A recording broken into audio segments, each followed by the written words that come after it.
no, I'm not paying any money for this. You've ruined this guitar. You've made it way worse.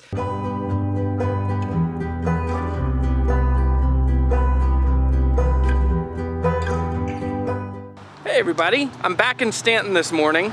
Danny's got the Favilla fixed up, so he just ran upstairs.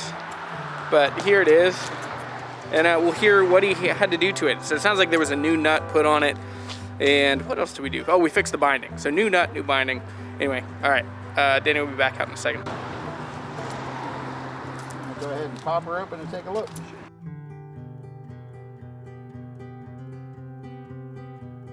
And yeah, he was like, I built that guitar in the summer of '65.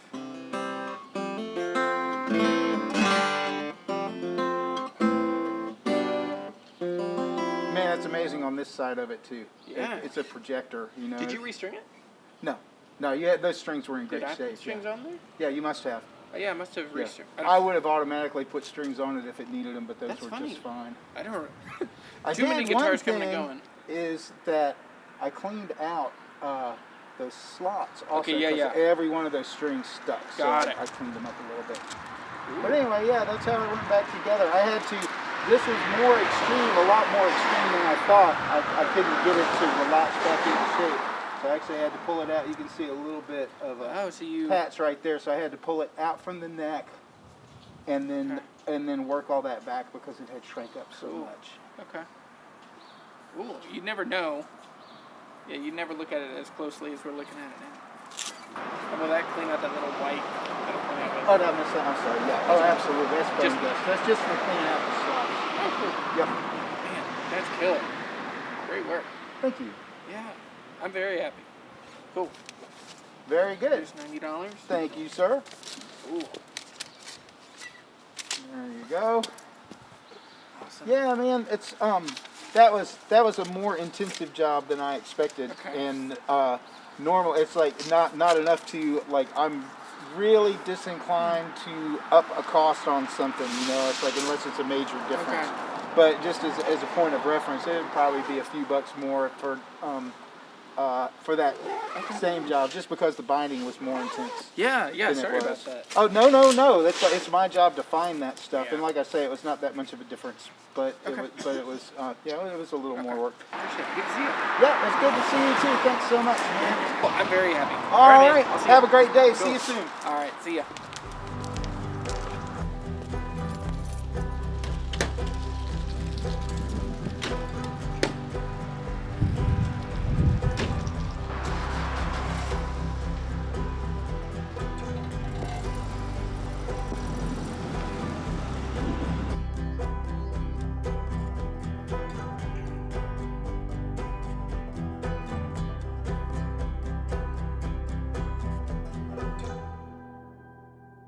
So this is the first time I've used Danny for repair. If you saw the video last week, there are a couple questions that you have to ask. I checked around.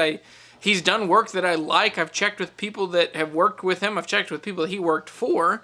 And everybody it seemed to check out. Everyone said that he does really good work. So that was right before Thanksgiving. He had it for 10 days or so. I picked it up today. And there are a couple things he did incredibly well. So you've seen some of this, but in case you didn't hear it or catch it, the two main things I needed to have him do were to put a new nut on this guitar and to fix this piece of binding that had come off of the side. So the nut work, he did really well. It's a very good looking, tidy, looks like an original nut. One thing that I noticed is that there was just some bone dust on it. At first I thought it was like super glue, or that the spray, if you use super glue and then you accelerate it, sometimes it gets this kind of like white chalky look to it. That was my concern. So one of the tricks I found is that if you have a concern, you need to say it right then, because if you're driving away, just too much time has passed, and there's kind of this, a lot of guitar repairs have what they call a tail light warranty, which is as soon as they can't see your taillights anymore, it's out of warranty. So if you have any issues, you need to bring them up right away. So I asked him, I was like, hey, what's the deal with that? And it's just bone dust that he didn't clean up before. It's not the end of the world. I can clean it up next time I restring it. The other thing that I asked him to do was to fix this binding on the top. It had come loose just here on this bottom bout. He had to take the binding all the way around the bottom here, all along this bottom bout. So he took all of this off and then laid it in and was able to attach it again.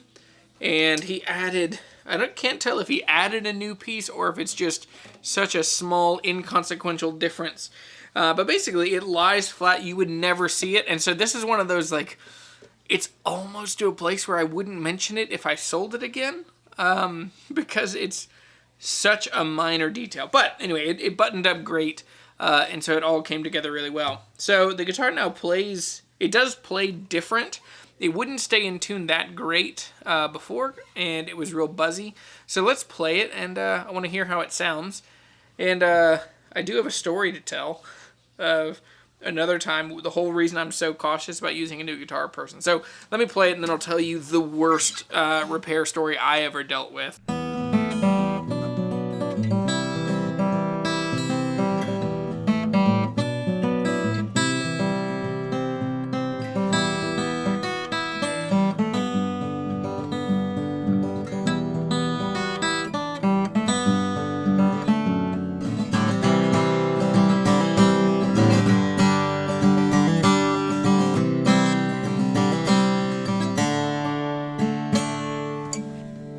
Grab a pick.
So a few years ago, I made this video about this guitar that I called the Phoenix. And so it was a Hummingbird Pro. It was a 2010, 2011, I don't remember what year.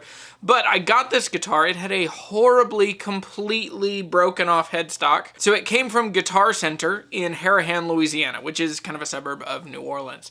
So John Prendergast, who was the builder, and so there's a video, you may have seen it by the time this video comes out, on the Razzmatazz caster. So John was a guitar builder in Louisiana. I didn't know him before he passed away, but I was in charge of helping his widow figure out what guitars were worth what and selling them and just managing that whole process. So one of the guitars that he purchased with the plan to repair was this Hummingbird Pro. And I got it, and it was such a clean break, and it fit together so well that I thought that I could do it. And I, got wood glue, I got clamps. I didn't get the right kind of clamps. I glued it together. It looked okay. I put strings on it after letting it cure for about a week, and the glue just opened up again, and it was just not good. So I went on Craigslist, and I saw this guy in New Orleans who, had always said that he does guitar repairs and does, he specializes in Gibson neck cracks. I didn't check with anybody else. I just kind of hired him, and this is when my life was just moving at such a clip, and that is a mistake that I've learned from. It's the closest season to what I'm in right now, which was that most of my time vocationally throughout the week was spent buying and selling guitars. This is the only other season that's been quite like that, and I've felt myself in similar rhythms of just being really busy and just running and gunning and, lots of shoot, fire, aim, and things getting out of control. So what happened was I didn't check this guy's references. I didn't check any of his background. And I gave him this guitar, and he lived, in the Garden District in New Orleans. So a cool, old, shanty kind of house. He sent me pictures a couple days later, and it made me feel nauseous. He had sanded down the finish. So he tried to glue it with some really foamy, not the right kind of glue, and it had come apart. In trying to fix that, he then sanded down the finish on the piece of the headstock and the neck. And so it just quickly got way worse than it needed to be. And when I went to pick him up, I think he was only going to charge me $150 or something to fix it. He finally told me that he wasn't going to be able to fix it. I went to pick him up, and I was in so much shock at how bad the work was, and then this intersected with me just being overly polite. It was so bad. He showed it to me. He's like, how about we just, only do $100 because I got a lot of time in it. Which in hindsight, 5 years later, I'm like, what the hell? Like, how? No, I'm not paying any money for this. You've ruined this guitar. You've made it way worse. I didn't do any of that.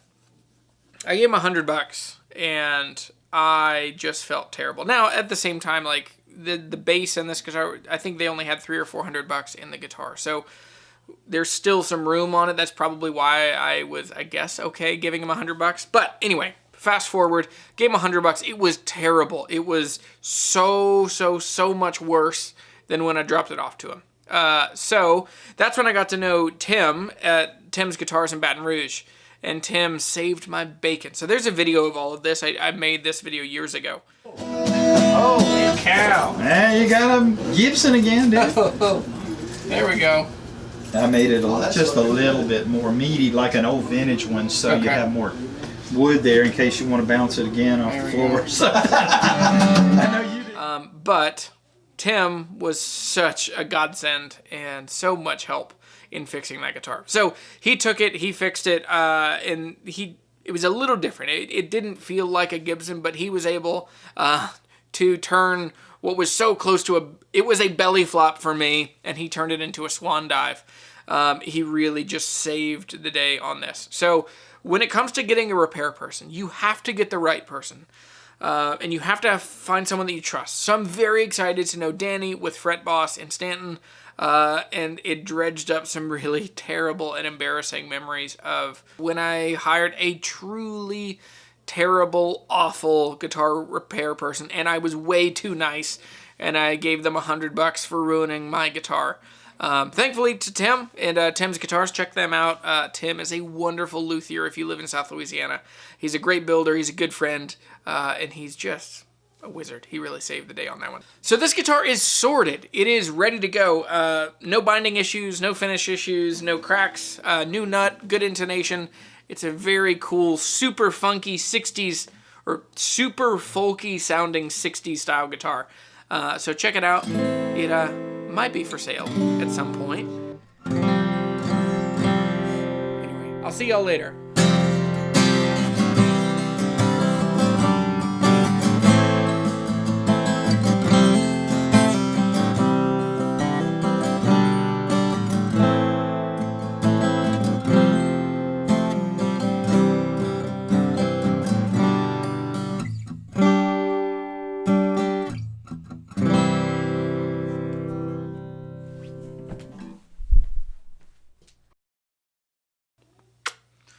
Land the plane, Jeremy.